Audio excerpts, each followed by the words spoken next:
Okay. Right. So good afternoon, everyone. My name is Amreesh. I work as a research manager at AFRINIC, and thank you for the kind invitation to this talk today. I think we talked about many things today. We are getting more into technical things now than network neutrality. So maybe the first question: how many of you kind of having like a broad idea of what net neutrality is? Maybe you raise your hand. Okay. Yeah, it's a buzzword, so I suppose many of you have heard about net neutrality. But I'm sure you will hear today that it's actually an important topic that you as internet users you need to care about eventually, because you need to make sure when you are using your phone there is some aspect of neutrality. Neutrality in the sense that, okay, when you're using WhatsApp, for example, you want your WhatsApp to work in an optimal way. You don't want your internet service provider, for example, to throttle the bandwidth so that, okay, because they are losing money because you are making WhatsApp calls instead of making normal calls. So you want things to be neutral. For example, if you're going on YouTube, you want your YouTube to work as good as any other applications on the internet. So before I talk more about it, maybe the panelists today can introduce themselves so that we get an idea of where do we situate ourselves and what direction we give to the discussions.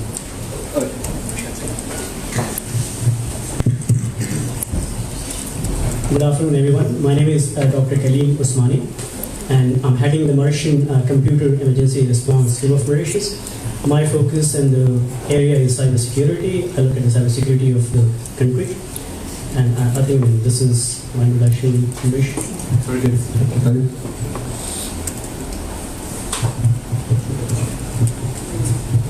Good afternoon, everybody. I'm Pravesh Behari from Cybercrime Unit, Central CID. I'm available to you for discussion on cybercrime offences and the law regulating IT. Good afternoon. I'm Vikash from Emtel. I'm Chief Information Officer. Thank you. Thank you very much. So we have three panelists. One from the third, which deals with the cybersecurity infrastructure in Mauritius. We have the enforcing partner, which deals with laws, and if you're committing crime, how the police or the state is actually going to deal with this. And we have a service provider here, so a very interesting set of panelists. So maybe my first question, net neutrality, do we have a neutral internet in Mauritius? Maybe that would be the first question to pick up the discussion. Kaleem, you want to take that? Maybe from my speed. Yeah.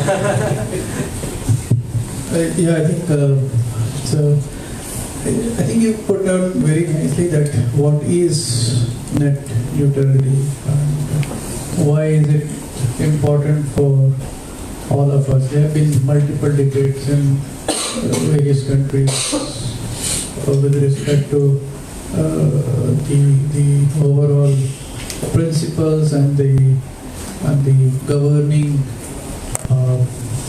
ethos of net neutrality. So if you see it in a larger frame of things, and then we come back to Mauritius. If you see it in the larger frame of things, when we see today net, when we say net, what is net? You're accessing the information. How are you accessing the information? On the phone, right? But exactly what you're doing. You're accessing internet. For those who are on Android, which is a larger base, you're accessing internet through a private company called Google. Do we all agree with this? How do we access internet? Through a browser. Who owns the browser? Chrome. Who owns Chrome? And that's one aspect of net neutrality that we have to talk talking about. If you have to access a website, think about it. You have to access a website without using your browser. You thought about it? You want to go to eBay to do a shopping, but you cannot use browser. So there is no Firefox, no Chrome, no Internet Explorer. Because these, apart from Firefox, other two are privately owned. So the example I gave you is just to broaden the horizon of net neutrality. And since we all have phones in our pocket and we see it every 3.5 minutes, that's the average time that a person has on anything which is going on. And we all know what is www.google.mu or google.com. My request to you is, please also look at one more website called myactivity.google.com and just log in with your Gmail ID. You will be astonished to see what you see there. You can go back to history, you can go back, I think I went back up to 2008, 2009. It has every single browsing history you ever went, not only on Chrome, on your Gmail, on YouTube, on even if somebody remembers good old Orkut, it doesn't forget anything. So let me now summarize these two things. So we access internet through a browser owned by a company, and the company does not forget anything. It has all your details. And that's where we need to see how to implement net neutrality. Access, faster, slower is one aspect of neutrality, but there's a much larger debate on the net neutrality. I think I have kind of broadened the scope for this. You broadened the scope, and you actually talk about a very important point, and which is actually included in the GDPR regulations from the EU, which says that you have actually the right to be forgotten. And what's happening currently? What you're saying, all our activity is online and it's traceable. So the good thing is you can delete it, but you need to explicitly delete everything, and it's a painful thing. I mean, just to repeat, it's called myactivity.google.com. You can just go to your browser. If you're already logged in, it will start showing you directly. Otherwise, it will ask you for your Gmail ID and password, and you will see everything. You can delete it, but then it's a long process. Yeah. Anyone want to add anything to?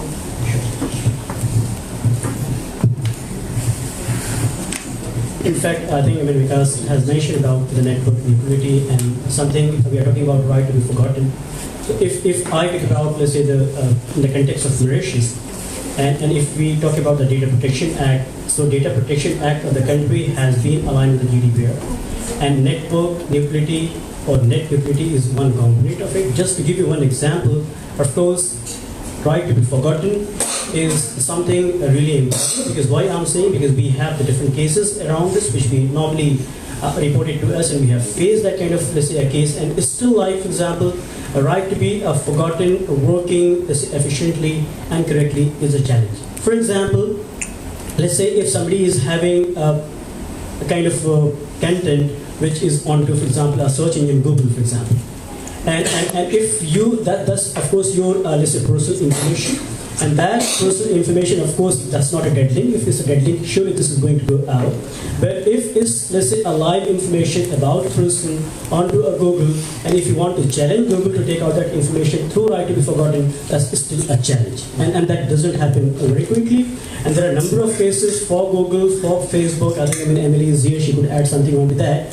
And still, it takes a lot of time for people to take that information out from Google, because they don't listen, they don't hear, and this is what the courts into Europe and other countries they are trying to challenge that and they're trying to follow into that. So especially, of course, this is a beginning, and then we need to have, like, for example, a clear guidelines and frameworks and legislations in the countries to place. And of course, people, they should be understanding that what is the importance, and I think a voice has to come out right from, let's say, for example, it's a society as a whole, that how this important, let's say, aspect could be taken into account, and that, of course, that has to be addressed as early as possible. Thank you, Kaleem. From let's say from an enforcement point of view, let's talk about data protection here, or even privacy of users. How is this protected in Mauritius, for example? I would say it's vital for everybody making use of an ICT device to know the law regulating ICT Mauritius. And I'll draw your attention in there are two enactments: the Information and Communication Technologies Act 2001, Section 46 about the offences, which says using an information and communication service, including a telecommunication service, to cause annoyance, inconvenience, or needless anxiety. And the second part is to send or receive messages of obscene, indecent, or menacing character. These two parts, we have most of our cases being reported in majority of this offense. Therefore, you can find someone sending email, SMS, causing annoyance to another person, and when the person is being called for investigation, the only thing is that I didn't know what the law prevails. But ignorance of the law is not an excuse, and there's no such provision in the law for that. Therefore, everybody making use of their smartphone or any other device, better you go to Google, get to know what that law says, and especially the offences side. And during the course of investigation, we came across people saying that I'm not a lawyer, I'm not supposed to know what the law prevails, but it is wrong, because at the moment the person is committing an offense, it is that person who is being called for inquiry, not the lawyer. The lawyer is here for his constitutional rights. And second enactment is the Computer Misuse and Cybercrime Act 2003.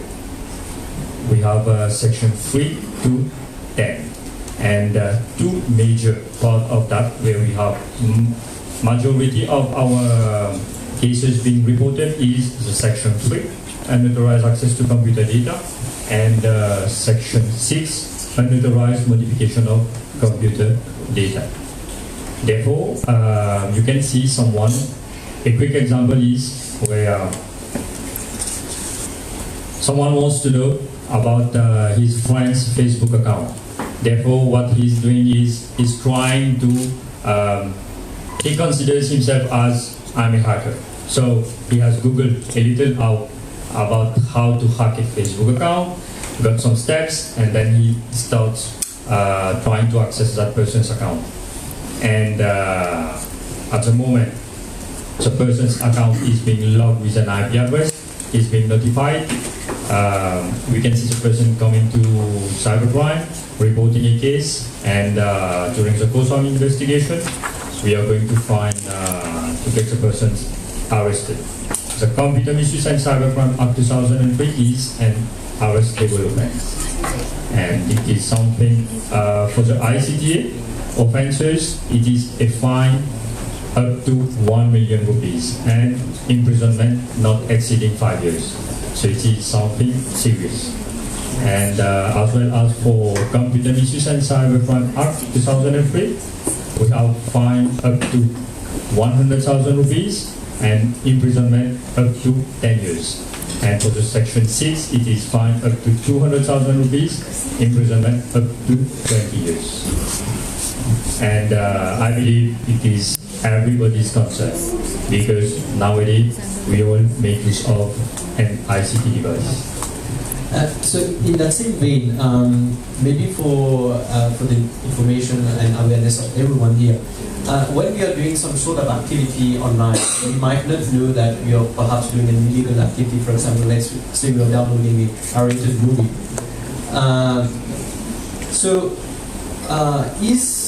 For example, is the government or the state aware that like the end users are actually committing a crime? Maybe they are not going to take any action on upon that, but can you actually retrace those type of misuse of computer? It all depends on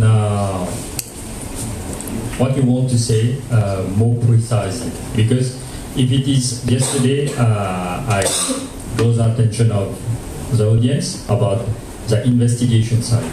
Therefore, if right now I'm going to tell others that we are, what are the shortcomings during the investigation, you know that others can make misuse of that.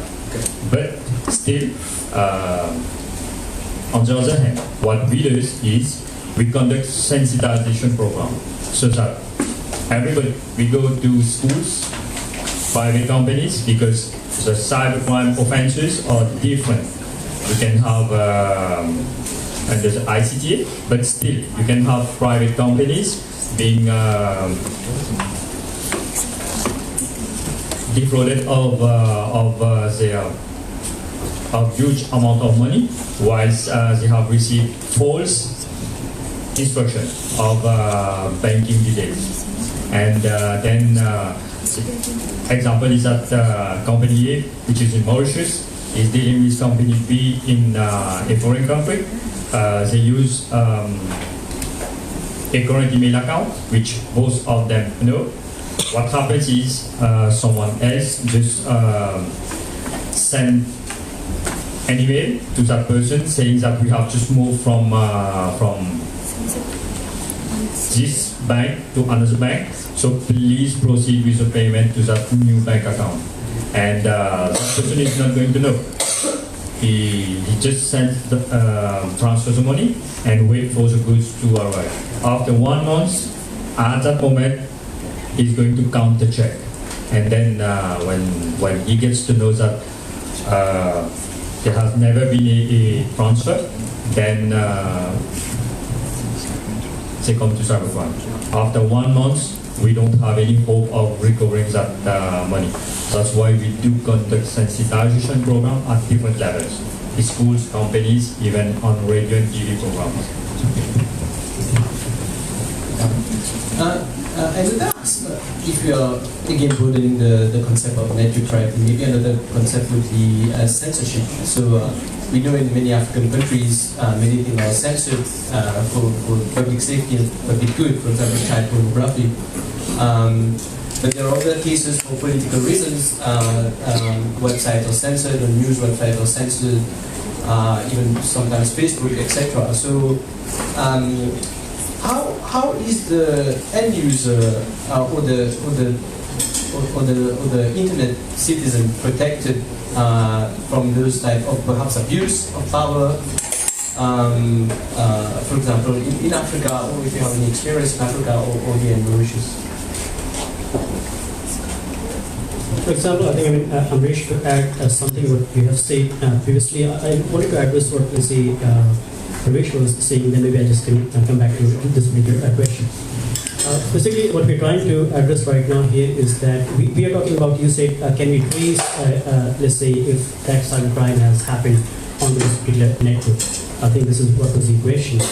So coming back to, for example, the technicality of, let's say, tracing, this is what normally, if we talk at the organization level, that could, let's say, be there. Maybe the organizations, they have the monitoring mechanism which they have in place, and based on those monitoring, let's say, for example, softwares, the technology which they have at the level of the organization will be able to monitor and trace that, okay, this is the machine, and let's say, for example, within this network, this particular crime has happened, and this is basically what has happened. But now also, for example, at the level of the country, what we are trying to do right now is that we are trying to have a national level monitoring system.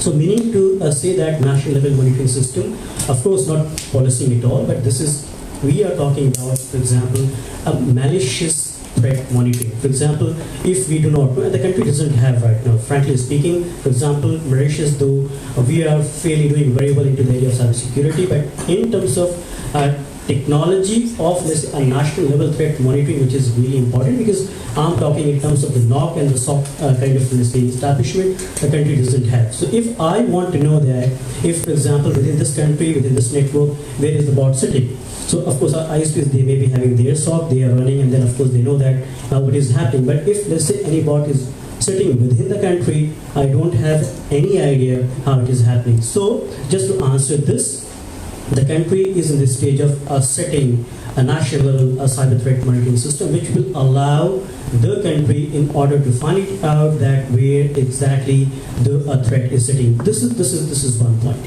Second point again is that if, for example, and this is again something what is connecting Africa as well, Amreesh, because if we look at Africa and if we look at the African countries, the countries, they don't have really a readiness right now which allows them in order to monitor threats at the national level or the regional level.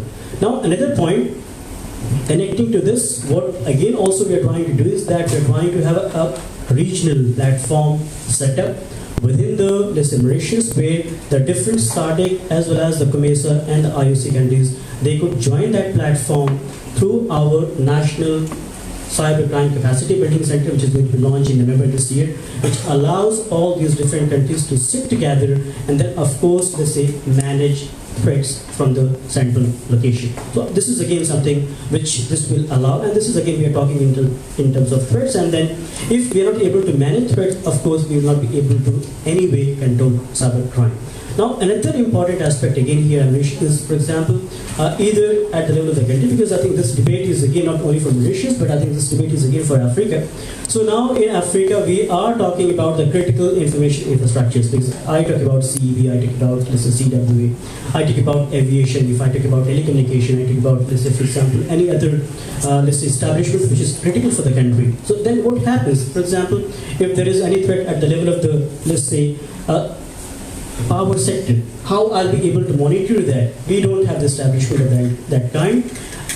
Of course, in Mauritius as well as in many other countries of Africa, they don't have. So this is again a debate where we have that kind of a system which allows us to look at, of course, how those threats could be monitored at their level. So we are talking much more in terms of cyber threat intelligence, because we are talking about security, we are talking about Africa. And another last component here again is that we are also talking about, let's say, aligning the regional legislation so that which creates a platform for, let's say, each and every country within this region in order to deal with the cyber threats accordingly. So I think these are the, let's say, some of the initiatives which, let's say, we are taking at the level of Mauritius, but again, this connects to the region as well. Yeah. Okay. Anyone wants to answer the next question now? I think, just to add, since we're talking about net neutrality and also in the same line we're talking about cyber security, but they can't be more diverse than these other two topics in itself. But from I'm sorry, I won't be able to quote the law as good as my friend can quote it, but just a little, I would say, a common sense from the individual or from the corporate perspective is, in the world we are living, information is everything. When I say information, if you know somebody's credit card number and CVV code, that information can be worth a few million if you're lucky. But fact is that the moment information become an asset, the way to guard this information is a very, very different than how we used to guard the other assets. For example, you have a piece of land which is an asset. You just put a boundary wall against it, and your asset is kind of secured. Nobody is going to do anything trespassing on your land. You have gold, keep it in a bank locker or something, no problem. Currency, no worries. But information, I mean, you can't touch, I mean, you can't feel the information. There's nothing called, this is the information. It's all digital, all soft. You can just see it, okay? To guard that is a different science in itself. I mean, it's a different art in itself. You can't just put a fencing around your office and think that my information or my data is secured. I'm sorry, it's not going to be. And for those who are into the corporate, that's a very, very, I would say, old concept of securing information. Like, okay, I have information, I put IT structure, IT security structure around it, I'm secured. I wish it were so easy. I can give example from some of the governments, not particularly in Mauritius, who outsourced their ICT work to some third parties using a bidding process where the lowest bidder wins.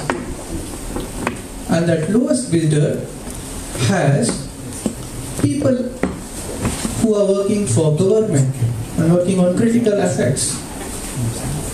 And while working, they are taking away the information and nobody has a clue. So a security project implementation can actually lead to breach of information.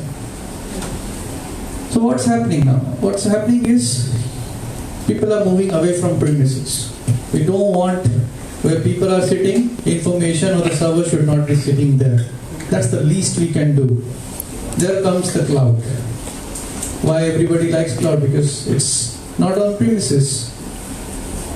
That comes to co-location services where you go and deploy something in third-party data centers, so that you get benefited from the security infrastructure already invested by somebody. Because that's very important. The person who is running a business of, let's say, furniture, for him security is not a business. So the point is, leave the part of security to the experts and focus on your core areas. Otherwise, if you want to create your own information security infrastructure, a furniture company will have as many IT security professionals as a bank would have, because same information.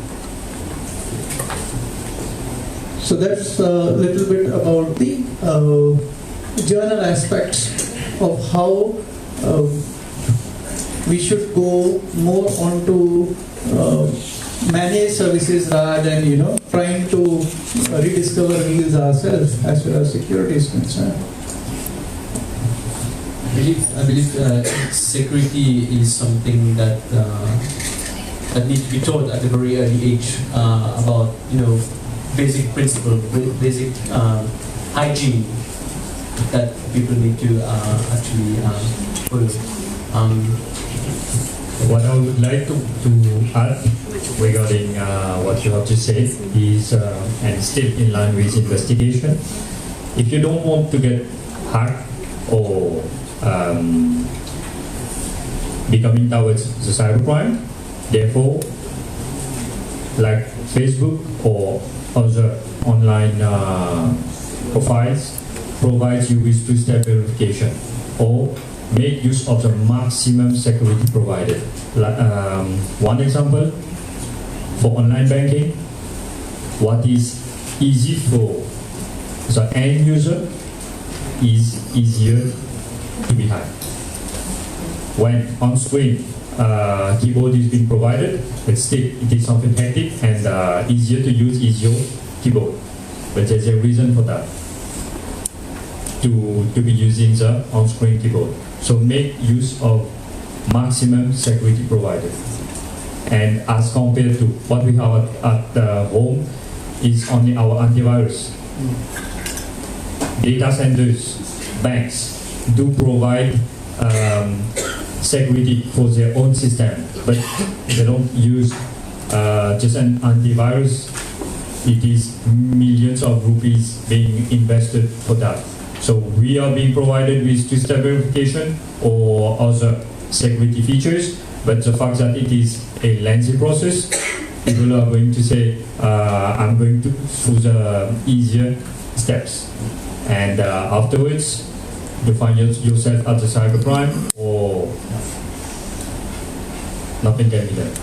So with regard to this, maybe Kaleem can answer this question. So do we have like some sort of guidelines where, for example, banks should follow or should abide by, okay, for my clients, for my internet banking, it should be two-step verification. Do we have something like this in Mauritius? We cannot impose on the end users. We are just providing them with security features, but it is up to them to make use of that. Now I'm talking about for example, the banks. So far, even for the banks, Yeah. they have, at the moment you're going to sign in for online banking, internet banking. They make you aware of that during the whole terms and conditions, which is like Facebook. Someone is going to scroll 10 pages and at the end I accept just to get access. For the same thing, going to the bank, signing for internet banking, I believe they are not going to read, but at the moment they are being victims of phishing. They go towards the bank is going to tell them you need to report it to the law enforcement. So at the moment they come to us, they get to know that their bank made them aware of that in the terms and conditions, but they didn't pay heed to that. So I believe I answered to your question. There's nothing which impose on them, It's a contract. but still the banks or other financial institution did inform their customers. I think, Amreesh, one important point again here is the cyber hygiene, as you just mentioned. And normally, this is what organizations they should do, because a minimum cyber hygiene has to be implemented within the organization, so at least right from the users as well as technical users, they know that what is allowed, what is not allowed. So I think this is something which normally has to be done, and this is what the emphasis, let us say, organizations and of course yes, the CERTs and other agencies they are trying to do nationally as well as at the level of the organization. This is one point. Second point also, as Vikash has mentioned, of course, let's say data is moving towards the cloud. But at the same time, the organizations, they should not be, let's say, the guardian of, let's say, their systems. But at the same time, some sort of incident response and handling is important within the organizations, and there should be, for example, the processes in place within the organization of incident handling where that process has been set up, and if there are certain incidents, they are able to handle, let's say, of course, at their level, and if there's a need be, that has to go beyond their level to be escalated for handling. I think that channel should be working, and that's an effective channel, and this is what helps every organizations to mitigate their threats, though still, let's say, they are moving towards their cloud platform. Yeah. So we have 5 more minutes here, or Okay, 5 more. 5 more minutes. So maybe we can take some questions from the audience.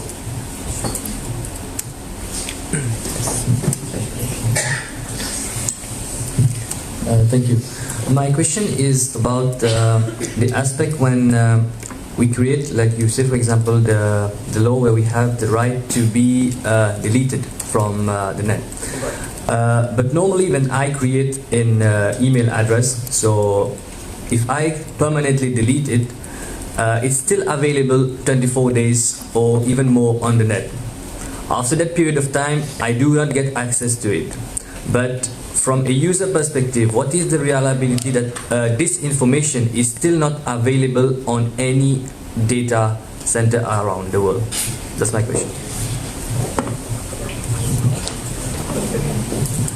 Because I think, that's a good question, and that's a very difficult question to answer, in fact, in because what I understand at the level of the, let's say, search engines, that if there is information for, let's say, an individual or let's say for a user, and then if, let's say, that particular, let's say, user wants to remove that information, this is where the right to be forgotten, let's say, the clause applies. But if, let's say, your information is not available anymore, that becomes like a dead link. So what I understand again, that normally this should go within the specified period of time, what has been, as you just said, 21 days. And if that doesn't happen, so I believe still you'll be able to contact the search engine, and normally they should be deleted.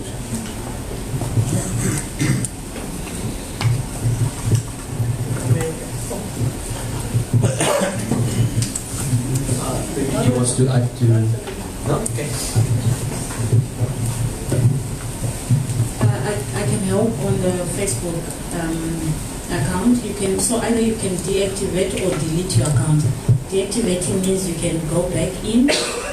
If you know, let's say maybe you are starting and you don't want to log in, and, yeah, or maybe you have just probably broken up with someone and you don't want to keep on seeing that. So you can deactivate because you want to go back in. But you can also download all your data.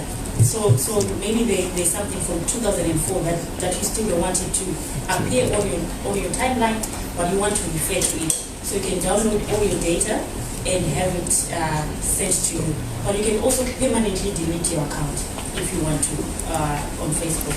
It's something easy. If you go on your Facebook profile, there's a search space. You can look at that. Or on your right, there's settings, and there's somewhere I think about my account where you can say delete. And when you delete, it's completely deleted. And then when you want to start again, maybe then you can re-sign up. But when you delete, you completely delete it. And you can also download and delete. So you can download all your data and delete. You can just delete everything. You don't want to do Facebook anymore. I would like to add, for example, for the search engines, if you want to have a link permanently removed, a search engine, they do provide online reporting tools which you can sign in from your, for example, email accounts, and then you copy that link and paste it there, and then you say that you want to have this content removed.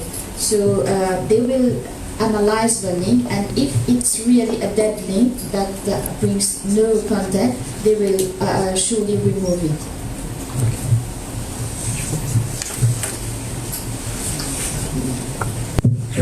Okay.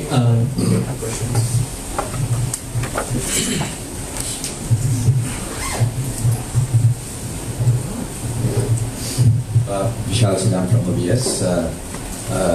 Quick question for this force and also NCB.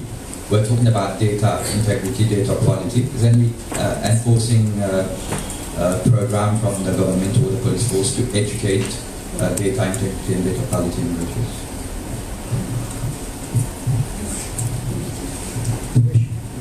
We do conduct sensitization program, but the emphasis on Data Protection Act so far it has not been among our tasks. I would like to know what you want to say by dealing with cybercrime, we are not educating people. We are educating people towards offences under the Computer Misuse and Cybercrime Act 2003 and the ICTA. But regarding the Data Protection Act, I believe they do have a data protection office, and at their level, I can't answer about what they are doing for the data protection. I think just to answer your question, of course, for example, if we look at the Data Protection Office, and if we talk about the new Act 2017, let's say a DPA Data Protection Act, they have clearly had the guidelines posted onto the website that normally what has been changed, and of course, again, it talks about the confidentiality and the integrity of the data in light with the GDPR, of course. Now, secondly, also what we do at the level of NCB, we come up with the guidelines, as Amreesh was mentioning. again, we have just recently, let's say, we're launching a guideline which exactly talks about that what basically the GDPR is, and of course the confidentiality and the integrity of licit data in light of GDPR, which is covered within the Data Protection Act. So I think this is again there, which is at our level. So this kind of a guideline is being worked out, and that will be available soon. So this is what we are doing at our level. But I believe that there is a clear guideline which the Data Protection Office has come up with, which surely could help you once you go to their website. Any more questions from the audience here? Okay, so I think we will wrap up here. Thank you very much to the panelists. Those are two important aspects of internet governance which have to be dealt with, I think, separately, because they are two different topics. But thank you very much. I think the more education, the more awareness we give, and the more sensitization we give to the people, it's better. And this is the way to go. Thank you very much. Thank you, Amreesh. You have managed your time very well. Please, can I just have 2 more